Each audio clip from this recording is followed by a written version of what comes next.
Louvado seja nosso Senhor Jesus Cristo, para sempre seja louvado. Hoje, dia 3 de fevereiro, a igreja celebra a festa de São Brás e São Oscar. São Brás foi um bispo da Armênia, que era muito zeloso pelas coisas de Deus e não renunciou à sua fé. Fizeram de tudo para ele renunciar. E ele não renunciou à sua fé. Por isso foi mártir. Morreu porque não renunciou a Jesus Cristo. Ele foi fiel até o fim. Ele não quis viver sem Cristo. Ele quis morrer e ficar com Cristo. E conta a história que quando São Brás ia para o martírio, no caminho ele encontrou uma criança com a mãe. Essa criança estava engasgada com uma espinha de peixe, estava morrendo sufocada. E São Brás, naquele momento, orou para aquela criança. E a criança expeliu a espinha e se salvou. E depois desse acontecimento, ele morreu como um mártir. Então, São Brás é um exemplo de fé. Que nós nunca devemos desistir de Jesus, mesmo se com isso paguemos com a nossa morte. Ele preferiu morrer com Cristo, permanecer com Cristo, do que viver sem Ele. E o que adianta viver nesta vida sem Cristo? Não há sentido. Só há sentido na vida em Cristo. Se com Ele vivemos aqui, com Ele morreremos também. Já São Oscar, ele é natural da França e foi um grande sacerdote. Ele evangelizou a Dinamarca, a Suécia muito. E por causa dessa evangelização nesses dois países, ele foi conhecido como Apóstolo do Norte. E ele morreu na Alemanha. São Oscar era incansável no seu trabalho. Conta a história que ele não se cansava de fazer as coisas de Deus, de evangelizar, de pregar, de realizar os sacramentos, de assistir as pessoas daquela época, da sua comunidade. Ele era incansável. Ele não se cansava. Ele sempre era disposto para trabalhar para Jesus. E assim devemos ser como ele também, dispostos para as coisas de Deus. Muita gente aí está acomodada. Muita gente aí está aí prostrada, não quer seguir Jesus. Mas Santo Oscar é exemplo para todos nós que não devemos nos cansar de seguir Jesus. Devemos sempre estar aptos para o trabalho na igreja, o trabalho eclesial. A liturgia de hoje, nesse dia 3, começa com a carta de São Paulo aos Hebreus, no seu capítulo 12, do versículo 4 ao 7, do versículo 11 ao 15. E diz assim: Irmãos, vós ainda não resististes até o sangue na vossa luta contra o pecado. E já esquecestes as palavras de encorajamento que vos foram dirigidas como a filhos. Meu filho, não desprezes a educação do Senhor. Não desanimes quando Ele te repreende, pois o Senhor corrige a quem Ele ama e castiga a quem aceita como filho. É para a vossa educação que sofreis, e é como filhos que Deus vos trata. Pois qual é o filho a quem o pai não corrige? No momento mesmo, nenhuma correção parece alegrar, mas causa dor. Depois, porém, produz um fruto de paz e de justiça para aqueles que nela foram exercitados. Portanto, firmai as mãos cansadas e os joelhos enfraquecidos. Acertai os passos dos vossos pés, para que não se extravie o que é manco, mas antes seja curado.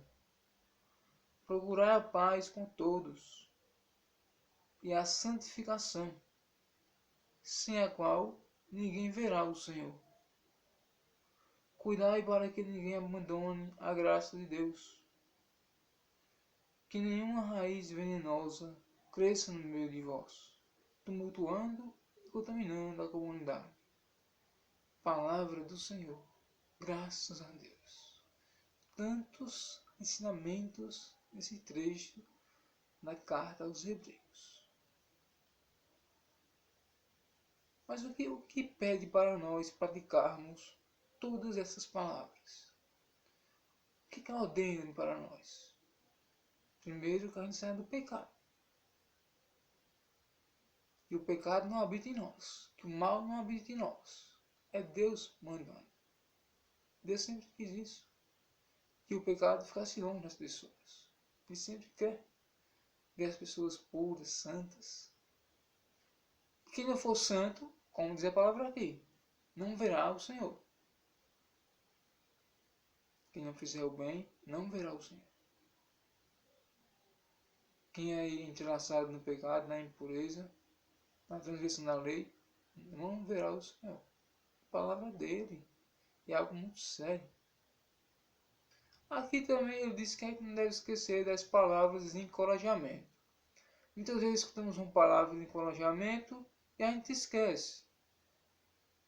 Muitas vezes o inimigo vai e faz com que você não guarde essa palavra na sua vida, no seu coração, na sua mente. Ele rouba de você. O Senhor nos encoraja sempre, né? Com coragem, ânimo, firmeza, fé, ame, bondade. Não devemos esquecer as palavras de encorajamento. Jesus, tendes coragem, né? Tendes fé, tendes amor. Todas palavras de encorajamento para nós, né? Não abandone a sua fé, siga a sua fé em Cristo, perseverante. Ela traz muita luz, vai trazer a salvação um dia, vai trazer a ressurreição, a vida eterna. O bem proporciona tudo isso, nós não devemos esquecer. E aqui diz assim: cuidai para que ninguém abandone a graça de Deus. Nós não devemos abandonar a graça de Deus. A graça de Deus é que nos faz dignos diante dele. É que nos faz recebedores de suas bênçãos, de suas graças, de suas dádivas, de seus presentes para nós. Aqui fala também da correção. Deus corrige seus filhos. Né? Como diz São Paulo, qual é o pai que não corrige seu filho? Se não for assim, não é pai. Né? Se o pai não educa seu filho, ele não é pai verdadeiro. O pai, como diz aqui, é aquele que educa. Se o filho erra, ele chama a atenção do seu filho, corrige ele. Tem pai que mete a sandália para cima, cinta para cima, mas não é assim. Deve chamar o filho para conversar, ter o diálogo entre pai e filho, e corrigi-lo, nunca agredi-lo. São João Bosco mesmo dizia: não agride seus filhos. E se dialogue com ele, fale com ele, corrija ele com um diálogo paternal para uma escuta filial do seu filho. Mas Deus corrige. Também aqui diz que Deus castiga também. Quem é seu filho, ele corrige e pode castigar. Então, são mandamentos de Deus para que a gente faça, para que a gente cumpra a sua vontade. Quanta coisa nesse texto. Devemos levar para a nossa vida. Devemos praticar a palavra de Deus. O próprio Jesus certa vez disse: quem não praticar a minha palavra não entrará no reino dos céus. Quem só diz Senhor, Senhor e não pratica a minha palavra, não pode entrar, não pode me ver. Isso é questão de consciência. Há pessoas que não se voltam para a palavra de Deus, para o que Deus manda elas fazer. E Deus é o mais importante. As coisas do céu são as mais importantes. É por ela que viemos para cá. E um dia é para lá que voltaremos, se andarmos segundo Deus, segundo seus mandamentos, sua palavra. Muita gente, como diz aqui, ele diz que nenhuma raiz venenosa cresça no meio de vós, tumultuando e contaminando a comunidade. Muita gente que faz o mal. Tem gente que quer ver os irmãos intrigados, brigando, se maltratando, se ofendendo. Isso não pode acontecer. Fofocando, fazendo mal, caluniando. Isso não pode acontecer. Isso é uma orientação que São Paulo dá para todas as comunidades de hoje. Para que o mal nas comunidades acabe. Ninguém é mais do que ninguém. Mas em muitas comunidades é assim. Um quer ser mais do que o outro. Uns quer ter mais poder do que o outro. E fica essa briga de poder. Isso não é religião. Isso não é fé verdadeira. Isso é veneno do inimigo, do encardido. Então, que possamos praticar essa palavra. Ser santos para vermos um dia o Senhor. Se a gente erra, que a correção dele produz em nós uma conversão, um arrependimento, uma mudança totalmente de vida definitiva. O Salmo é o Salmo 102 e a antífona diz assim: o amor do Senhor, por quem o respeita, é de sempre e para sempre. Deus ama. Deus nos ama. Mas, para quem o respeita, o seu amor continua. Quem não o respeita, seu amor não continua. Mas quem continua amando ele, amando e decidiu, esse amor de Deus para com essas pessoas vai ser para sempre. Até um dia elas morarem no céu.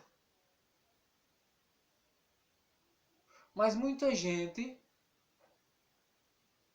que Deus tinha depositado todo o amor a ela, aí essa pessoa se desvia da presença de Deus. Não teme a Deus, não respeita a Deus, não cumpre os mandamentos de Deus, não cumpre a palavra de Deus, não faz o bem, não anda na justiça. Aí o amor de Deus não é para sempre. Infelizmente, é a palavra de Deus. Nós não podemos contestar a palavra de Deus. Nós não podemos mudar a palavra de Deus. Como diz a Sagrada Escritura, ai de quem mudar a palavra de Deus. Ninguém muda.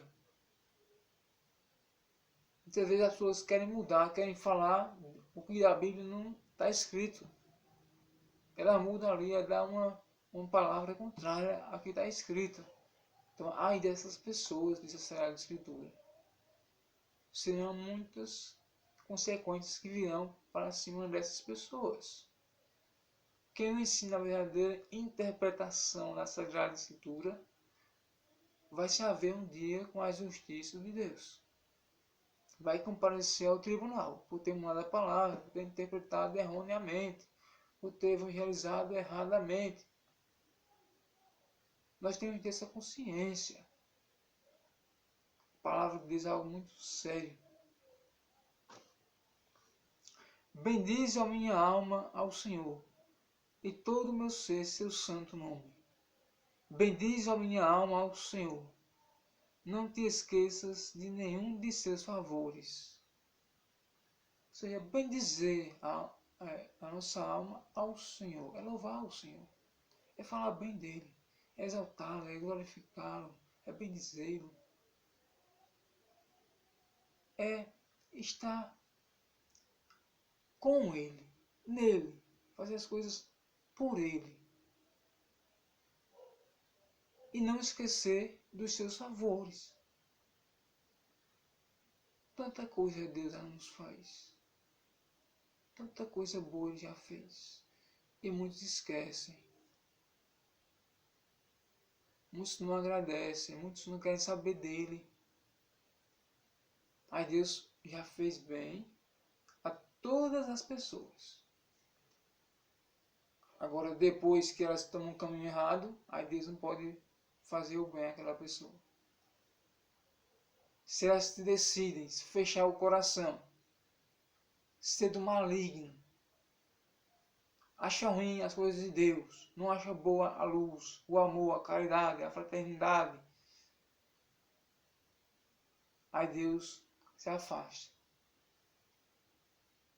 Mas Deus já fez coisas boas para essas pessoas.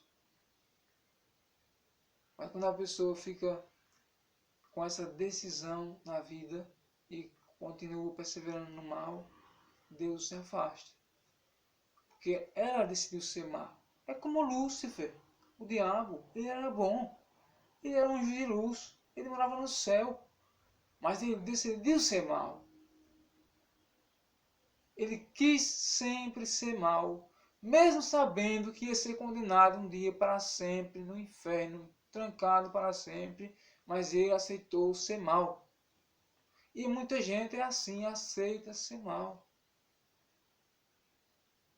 Não quer mudar, não quer fazer o bem. Então Deus está longe dessas pessoas.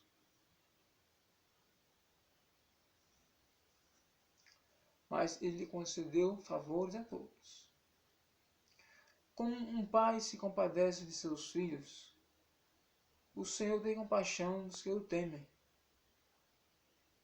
Porque sabe de que barro somos feitos. E se lembra que apenas somos pó. Né? Nós somos pó. Nós viemos do pó e voltaremos a ser pó.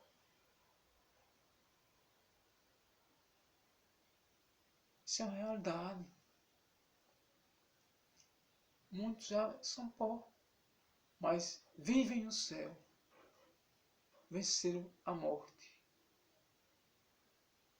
Estão na luz. E outros não, outros estão condenados. Mas, como um pai se compadece de seus filhos, o Senhor tem compaixão dos que o temem. Veja que essa liturgia toca muito no respeito a Deus, no temor a Deus. Tem gente que não respeita nem Deus, veja que coisa grave. Nem Deus respeita.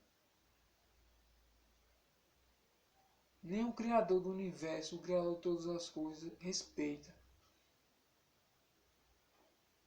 Mas devemos ter esse respeito perseverante para com Deus. Ele rege tudo, Ele controla tudo, Ele sabe de tudo, Ele pode tudo. Mas muitos estão nem aí. Quem não respeita, não tem o Senhor, não é santo, não vai poder vê-lo. Não vai poder se salvar. Mas o amor do Senhor Deus por quem o teme é de sempre e perdura para sempre. E também sua justiça se estende por gerações até os filhos de seus filhos, aos que guardam fielmente sua aliança.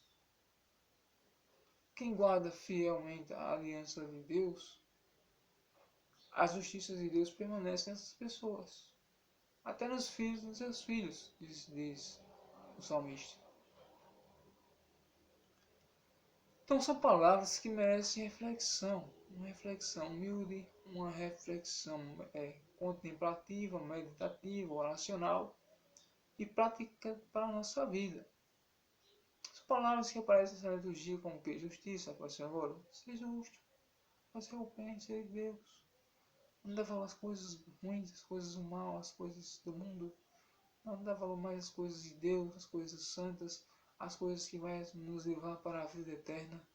Andar na retidão, não enganar ninguém, não crescer mais do que ninguém. Isso tudo é justiça. E o reino de Deus é o reino da justiça. Temos que praticar a justiça. Temos que viver com sabedoria. Viver praticando o bem. Ter uma vida centrada em Jesus. Ele é o sentido das nossas vidas. É o sentido do bem maior. O bem maior é Cristo, o bem maior é Deus. E se a gente estiver em harmonia com Ele, as coisas em nós vão fluir muito bem, vai fluir muito melhor. E a gente um dia vai se salvar. Um dia a gente vai ganhar a vida eterna, vai ressuscitar e para sempre no paraíso vamos morar. Tanta significação tem a palavra de Deus, né? A palavra de Deus é grandiosa, né? São milhares de versículos que é uma mensagem para nós de cada dia. Cada dia Deus fala com a gente de uma maneira para nos instruir, para nos dar força, para nos encorajar, para nos animar, para nos educar, para nos salvar. Esse é o grande Deus. Esse presente Ele nos dá todos os dias.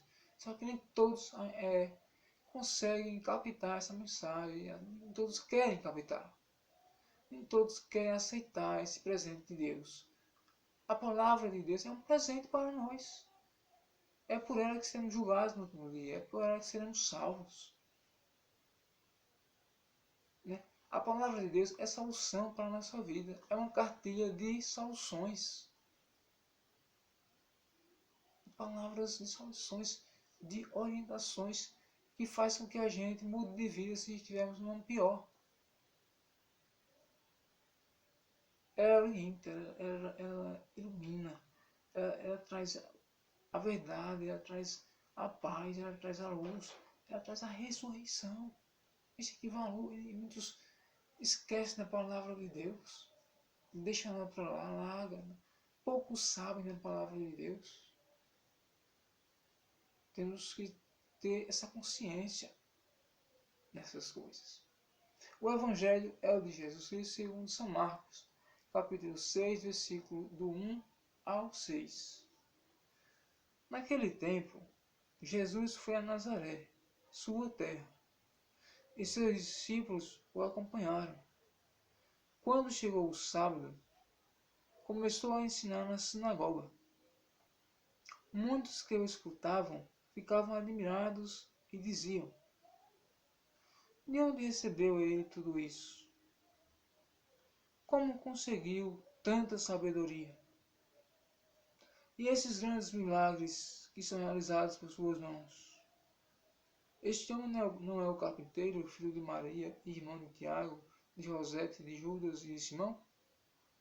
Suas irmãs não moram aqui conosco? E ficaram escandalizados por causa dele. Jesus dizia: um profeta só não é estimado em sua pátria, entre seus parentes e familiares. E ali não pôde fazer milagre algum. Apenas curou alguns doentes, impondo-lhes as mãos. E admirou-se com a falta de fé deles. Jesus percorria os povoados das redondezas, ensinando palavra a todos. Palavra da salvação. Glória a vós, Senhor. Veja, Jesus tinha ido para Nazaré. Nazaré era a terra de Jesus. Ele nasceu em Belém, mas ele viveu mais em Nazaré. E Nazaré era a cidade, a terra de Maria e de José, os pais da Virgem Maria, São Joaquim de Santana. Então ele viveu mais em Nazaré, por isso que se chama ele Jesus Nazareno. Quando crucificaram Jesus, o letreiro que colocaram assim em cima da cruz foi esse: Jesus Nazareno, Rei dos Judeus. Porque ele era de Nazaré. Ele nasceu em Belém, na cidade de Davi, mas viveu em Nazaré. Era sua terra. Claro, Jesus andava por várias cidades, pela Galileia, pela Samaria, em Jerusalém, mas a sua terra era Nazaré. E conta aqui que ele começou a ensinar na sinagoga. Jesus era judeu, um bom judeu. o Filho de Deus, o Cristo, o Messias, ungido do Pai, o Deus que salva. E ele fazia a leitura nas sinagogas dos judeus. Ensinava a revelação do Antigo Testamento e do Novo, que era ele mesmo que estava ali vivenciando. Claro, na época de Jesus, o Novo Testamento não tinha sido escrito. Porque o Novo Testamento era o próprio Jesus. Eram os atos de Jesus Cristo. Só existia o Antigo. O Pentateuco, os livros históricos, os livros sapienciais, os livros dos profetas. Esses já existiam, já tinham sido escritos. Mas o Novo Testamento não, porque o Novo Testamento foi a partir de Jesus. Só depois que Jesus morreu, ressuscitou, teve sua ascensão, e foi escrita tudo o que aconteceu com ele. Isso deu a origem do Novo Testamento. Então ele lia os profetas, ele lia Moisés, sempre nas sinagogas ensinava e também dava a sua doutrina também, a sua nova doutrina, que era a doutrina de Deus, que era a nova e eterna aliança. Era a doutrina que superava toda doutrina. Era o escrito que superava todo escrito. Era a fé que ele ia fundar e superaria toda a fé. E ele ensinava na sinagoga o caminho certo, o caminho de conseguir a salvação. E conta aqui que muitos que o escutavam ficavam admirados e diziam: de onde recebeu ele tudo isso? Como conseguiu tanta sabedoria? Há pessoas muito sábias na humanidade. Há pessoas que entendem a mensagem de Deus.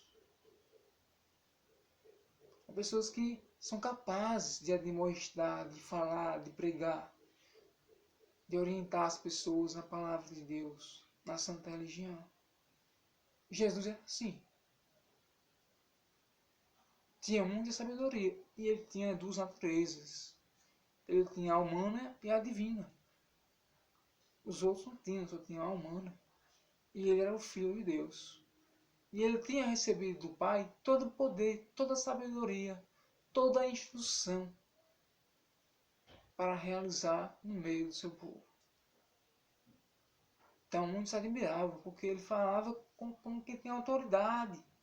Ele falava com firmeza. Ele falava com precisão, ele falava somente a verdade. Jesus nunca mentiu. Jesus nunca errou. Jesus nunca falhou. Todas as suas palavras, todas as suas ações foram verdadeiras e acertadas. E esses grandes milagres que são realizados por sua mão, diziam, esses tantos milagres que ninguém jamais tinha feito. Um exemplo, seu primeiro milagre foi nas bodas de Caná, num casamento que houve na Galileia, que segundo a tradição era o casamento de São Judas Tadeu. Seu primeiro milagre foi transformar água em vinho. Ninguém tinha feito isso. Era de admirar o milagre de Jesus, a ação de Jesus. Ele curou leprosos, ele curou cegos, ele curou surdos, ele curou mudos, ele curou paralíticos, coxos, ressuscitou mortos, expulsou os demônios, multiplicou pães, multiplicou peixes. Veja quanta coisa ele fez. Isso é de admirar. Aí diziam, este homem não é o carpinteiro, filho de Maria, irmã de Tiago, de José, de Judas e de Simão? Suas irmãs não moram aqui conosco? E ficaram escandalizados por causa dele. Veja, aqui de irmãos de Jesus e irmãs de Jesus. Mas só que esses irmãos não eram biológicos de Jesus, eram primos, eram parentes. Porque a Virgem Maria, ela foi virgem, sempre virgem, antes, durante e depois do parto.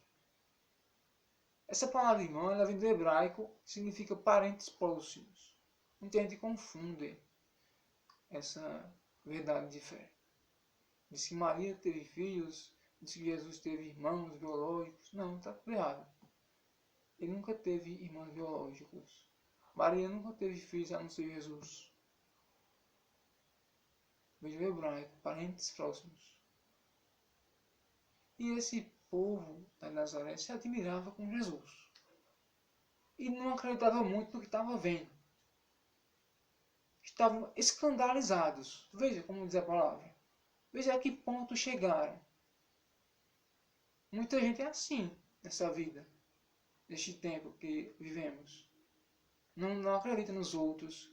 Não pensa que os outros são capazes de fazer alguma coisa. Fica colocando negatividade.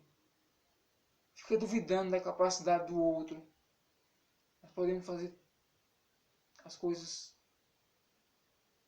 Nós temos força, nós temos fé, nós temos capacidade para isso. Nós temos inteligência, nós temos sabedoria, nós temos fé e podemos fazer as coisas de Deus acontecer na nossa vida. Todas as coisas boas podemos fazer. Podemos ser um professor, podemos ser um padre, podemos ser um engenheiro, podemos ser um administrador, um dono de empresa. Deus capacita seus escolhidos. Nós somos capazes de fazer qualquer coisa com a nossa fé. É só querermos. E eles ficavam escandalizados porque Jesus era um grande profeta. Jesus era um grande homem. Jesus agia com poder. Agia com sabedoria. E eles ficaram escandalizados. Todos são capazes. Todos. Não há nenhum que não é capaz. Muitos, repito, muitos são como esse aí desse tempo de Jesus. Não acreditam no jovem. Não acreditam na força da mulher. Não acreditam na força do trabalho humano. Não. Mas devemos acreditar, porque todos são capazes. Aí dizia, um profeta só não é estimado em sua pátria, entre seus parentes e familiares. E aí não pôde fazer milagre algum.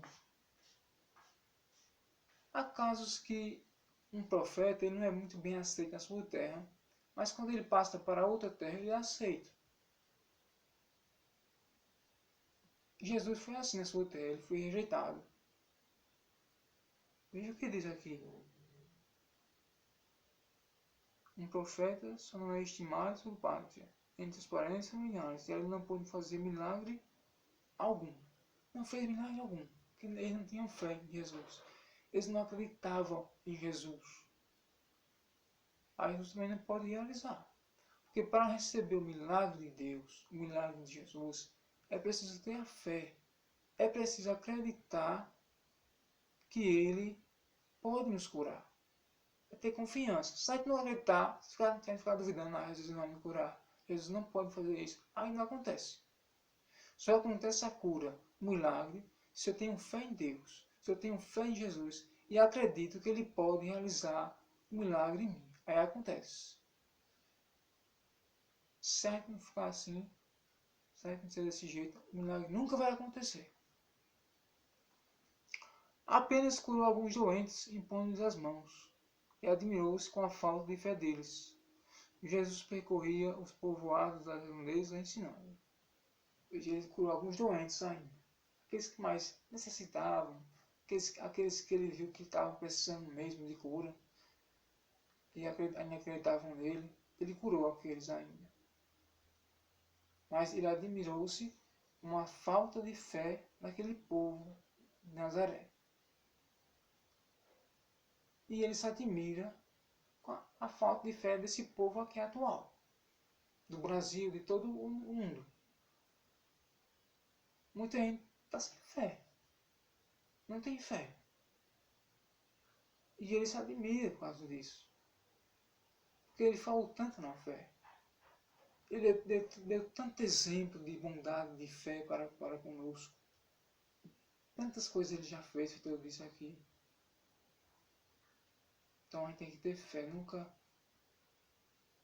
abandonar a fé. E a fé não é só da boca para fora, não. A fé é uma ação. A fé exige algo a fazer. Exige trabalho. Exige disposição. A fé em Jesus não é só dizer que acredita nele, não. Isso assim era muito fácil. Há todo um contexto, há todo um trabalho. Há toda uma maneira de agir. Então, que tenhamos fé. Que acreditemos em Jesus. Que demos valor aos profetas de hoje, aos padres, ao Papa, aos bispos, arcebispos, cardeais, aos diáconos, aos religiosos, aos missionários, às pessoas justas que estão no meio de nós. Que a gente tenha fé em Jesus. Nunca abandone a nossa fé. Sim, cresça na fé. Né? Que a gente busque sempre a perfeição cada vez mais. Que a gente se enche de conhecimento de Jesus. É isso que Ele quer. Ele não quer que a fé da gente seja uma fé inerte. Ele não quer que a fé da gente seja uma fé vazia. Ele não quer que a fé da gente seja uma fé que diminua, mas que cresça. São Tomé mesmo isso, né? Meu Senhor, meu Deus, eu creio, mas aumentar a minha fé. Aumentar a fé não é um caráter pejorativo, não, é um caráter alegre, um caráter curador, um caráter superior, de crescer, de evoluir,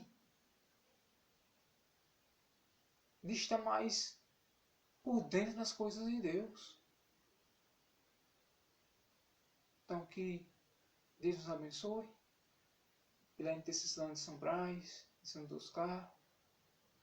Que Jesus, a nossa fé autêntica, esteja em nossos corações. Palavras de salvação, somente o céu tem para dar. Por isso meu coração se abre para escutar. Em nome do Pai, do Filho e do Espírito Santo. Amém.